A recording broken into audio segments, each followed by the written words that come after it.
From my own studies of the subject, I found that the records of Mohammedan Islam paint a very evil picture of the pagan Arabs vis-a-vis Muhammad in a very one-sided manner. What, according to your research, are the facts? First and foremost, I would like to point out the following facts to our listeners, even though I have mentioned them in earlier chapters. All that humanity knows regarding Muhammad's life, deeds and utterances, as well as all the character assassinations of those who opposed him, are based entirely upon the records as rewritten by the victors, the Muhammadan Muslims. Over a period of 300 years after his death, his followers posthumously turned Muhammad into a superhuman and perfect being, and heaped upon him thousands of concocted stories of miracles and deeds that the Quran never mentioned. To reiterate, we have not a single record of these events from the point of view of Muhammad's victims, the pagan Arabs or the Judaized and Christian Arabs. Like all criminal minds, and to justify any and all of his heinous acts, Muhammad projected upon his victims the very attributes, sentiments and actions that he actually harbored against them or intended to do unto them. All the hadith show beyond a reasonable doubt that it was Muhammad who always initiated all acts of aggression against his victims, starting with his own kith and kin, the Quraysh, then other pagan Arabs, then the Jews, and finally the Christians. To prove our statements and conclusions, we never have to deceive, lie, or misrepresent anything regarding Muhammad's Quran or the Hadiths. Because, as we have repeatedly and amply demonstrated, the Quran and Hadiths self-destruct. It was Muhammad who insulted his people's gods. It was Muhammad who denigrated their centuries-old religious beliefs and traditions. It was Muhammad who consigned all their dead, their mothers, fathers, sisters, brothers, etc., to eternal perdition just because they did not believe as he did. The fact that they let him live speaks volumes about their decency, tolerance, tribal loyalty, and compassion. Because of these sublime attributes, they were later subjugated and forced to convert to his cult belief system, hence losing their freedom, their dignity, and their morality. As we all know, no human being would last more than a few seconds if one insulted Muhammad, Allah, or Islam in any Muhammadan country or even in any other country. Please remember these facts at all times, as I open for you Pandora's box of Muhammad's version of justice, mercy, and compassion. Al-Tirmidhi Hadith 117, narrated by Ali ibn Abu Talib. Khadija asked Allah's apostle about her children who had died in the days of ignorance. Thereupon Allah's messenger said, "They are in hellfire." And when he saw the sign of disgust on her face, he said, "If you were to see their situation, you would hate them." She said, "Allah's messenger, what about my child that was born of your loins?" He said, "It is in paradise."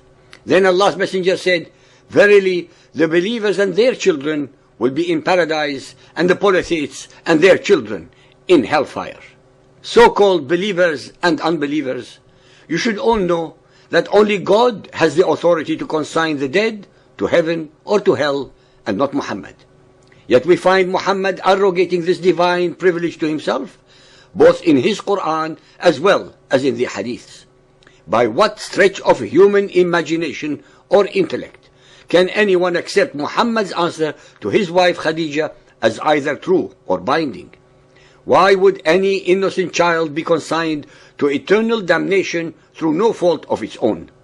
Who, besides Muhammad's perverted version of the divine, would any compassionate and merciful God ordain such immoral, unjust, and evil ruling? Why should Khadija's dead children prior to Muhammad be among the dwellers of hell, while his one ends up in heaven? Both died in infancy, and according to Muhammad were born in fitra, that is, in Islam, as the following verse asserts. Sahih Bukhari 6.298, narrated by Abu Huraira. Allah's apostle said, "No child is born except on al-fitra, Islam, and then his parents make him Jewish, Christian, or Magian. As an animal produces a perfect young animal, do you see any part of its body amputated?" As we have demonstrated repeatedly in our series, Muhammad was a pathological liar, a demonic deceiver, and an obscene hypocrite who beguiled and tempted his otherwise ignorant, unlearned, and superstitious followers into believing him and his mendacities. In one verse, he extols the virtue and innocence of children, and in the next one, he consigns them to the tortures of hell. To believe and follow Muhammad is exactly the same as believing and following Satan. Most Westerners and other so-called unbelievers watch in horror the videos shown on Al Jazeera as well as on jihadi sites, the butchering, the beheadings, the dragging of the bodies of the dead, and their mutilation by frenzied Mohammedan mobs while screaming Allahu Akbar. They watch mesmerized at the unbelievable bestialities committed in front of their eyes in real time in the name of Allah and Islam. They watch while thinking that these satanic demonstrations are committed by only a fringe, a minority of radical or extremist elements, but nonetheless a minority of Mohammedan Muslims. Their erroneous perception is further reinforced by the deliberate lies and deceptions of the elite among the leaders of Mohammedan Islam and their supporters in the West. They willfully ignore the rulings perpetrated by the Mohammedan religious leaders in the most important seats of Mohammedanism in Saudi Arabia, Al-Azhar of Egypt, Qum of Iran, and others that state the following. A fatwa posted on a popular Islamic website in Saudi Arabia explains when a Muslim may mutilate the corpse of an infidel. The ruling, written by a Saudi religious sheikh named Omar Abdullah Hassan al-Shahibi, decrees that the dead can be mutilated as a reciprocal act when the enemy is disfiguring Muslim corpses, or when it otherwise serves the Islamic nation. In the second category, the reasons include to terrorize the enemy or to gladden the heart of a Muslim warrior. The religious ruling was evidently posted to address questions about the conflicts with the West and is not confined by geography. In fact, in each of two gruesome attacks in Saudi Arabia that left 25 foreigners and 5 Saudis dead, a Western corpse was dragged for some distance behind a car. One was the body of an American engineer in Yambu, the other a British businessman in Khobar. With a ruling such as to terrorize the enemy or to gladden the heart of a Muslim warrior, it is hard to imagine when mutilation cannot be justified. In the Ask a Scholar section of the popular Islamic site islamonline.net, it was asked how Islam views the issue of mutilating dead bodies of enemies. Sheikh Faisal Mawlawi, the deputy chairman of the European Council for Fatwa and Research, answered by declaring that mutilation is not allowable under Islam. But then came the loophole. It is possible to mutilate the dead only in case of retaliation. If one inflicts any physical damage on anyone, one should be retaliated against in the same manner. In case of war, Muslims are allowed to take vengeance for their mutilated dead mujahideen, in the same way it was done to them. This then, he explained, is the teaching of the Quran, Al-Nahl, chapter 16.126, which recommends patience but authorizes revenge. June 19, 2004, Saudi Arabia. Paul Johnson, an American engineer, was beheaded and the gory picture of his severed head was posted on the internet. May 2004, Iraq. Nicholas Berg, an American citizen in Iraq, was caught and beheaded.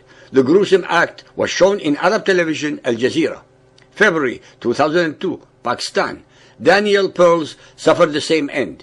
His assassins videotaped their grim crime proudly and showed to the world the level of savagery to which they can stoop. Mutilations, decapitations, and other horrendous acts of barbarity have become the hallmark of Mohammedan Islam's terrorism. But where did these so-called fighters get their inspiration from? The answer to this question, as we have repeatedly revealed in several chapters of our series, especially the ones that deal with Muhammad's Sunnah, his alleged deeds, performances, and statements that every male Muhammadan follower should emulate to the letter. Al-Imran 3.31. If you love Allah, then follow me, Muhammad. Al-Ahzab 33.21. We have indeed in the Apostle of Allah a beautiful pattern of conduct for anyone who hopes is in Allah and the final day. Miskat al-Masabih 1, page 173, the Book of Allah and the Sunnah of the Prophet. I leave with you two things.